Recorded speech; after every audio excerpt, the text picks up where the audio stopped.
Hello, friends. It is time for another story.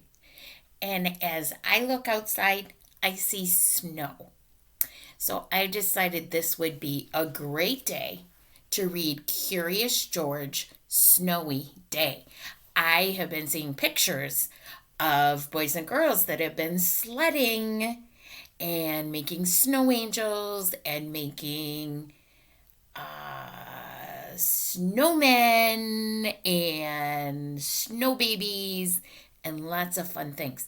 So let's see what Curious George does in the snow. Let's look on the back. It says, Curious George would love to play in the freshly fallen snow. But what can he do when the snow is monkey deep? Let's see what monkey deep means. Here's our title page. Does that give you a little hint? Let's see. George woke up to a wonderful surprise. It had snowed all night.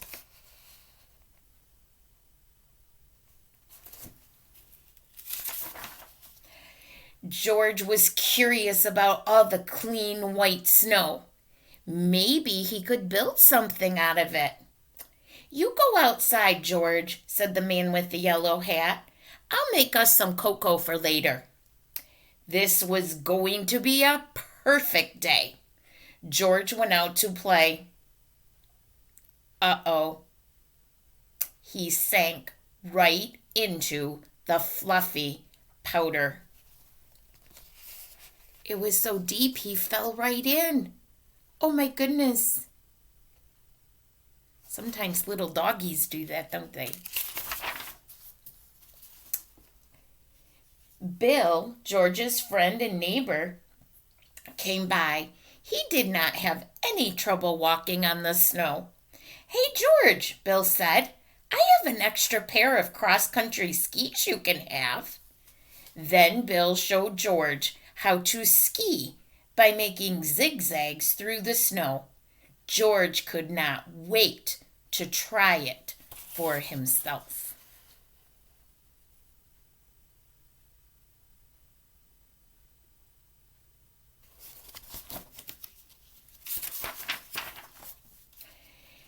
With skis, George could stay on top of the snow, and he followed Bill uphill. Suddenly, there was a noise. Oink, oink, oink, oink. Bill said, I'm going to find out what that is. You wait here. George waited at the top of the hill in the cold. His house looked so small and warm. George wanted to get home for his cocoa.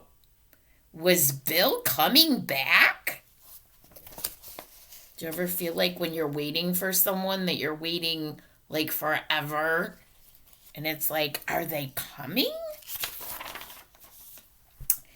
Hey, George, Bill shouted from the bottom of the hill.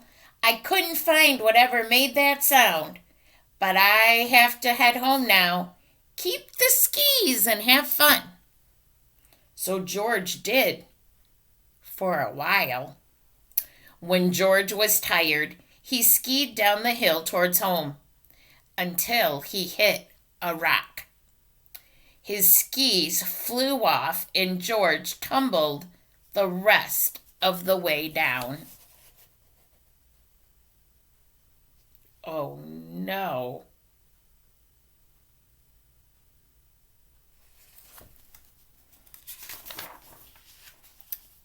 George picked himself up at the bottom of the hill.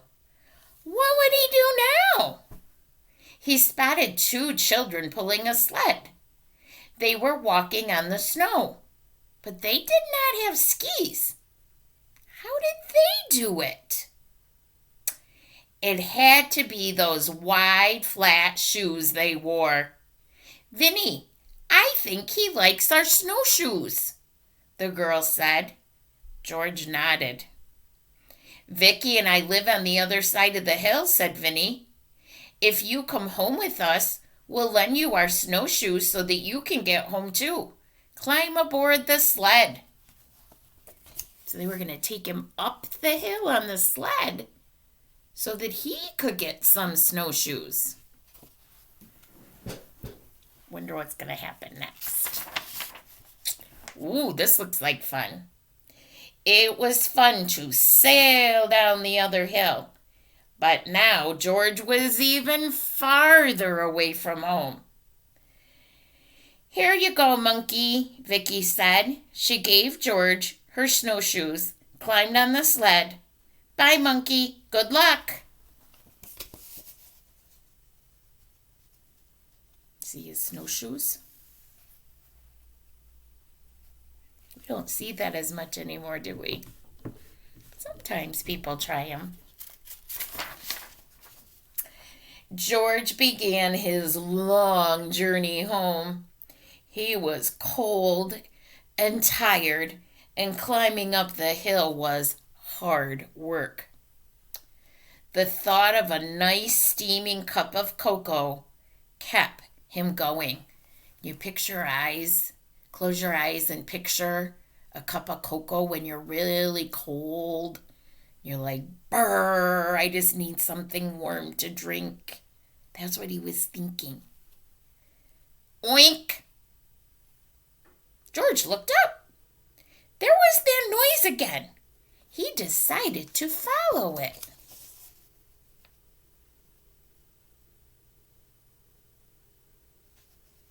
Can you guess what that might be? Nope. I bet you were right. A cold, lost pig. What was he doing out here all by himself? And how could George rescue the poor pig? George remembered how Vicky and Vinny had rescued him. What George needed was a sled. It had to be flat and big enough for the pig to sit on. A fallen sign nearby looked like a good choice. What a ride! All right, so look at there. They found a sign that had fallen down that was saying no fires. And look at what they did. That was a pretty good idea, wasn't it?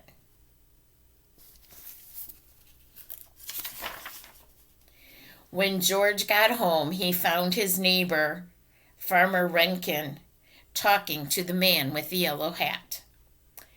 Thanks for bringing my pig home, George, the farmer said. He got out last night before it snowed. Good work, George, said the man with the yellow hat. There's some cocoa waiting for you inside.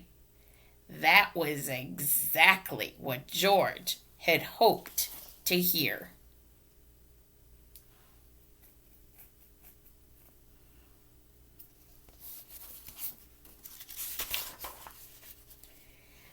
Skiing, snowshoeing, sledding, and now cocoa.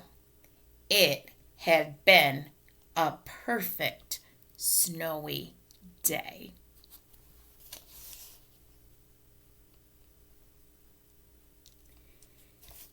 So I am guessing that you have had some perfect snowy days as well.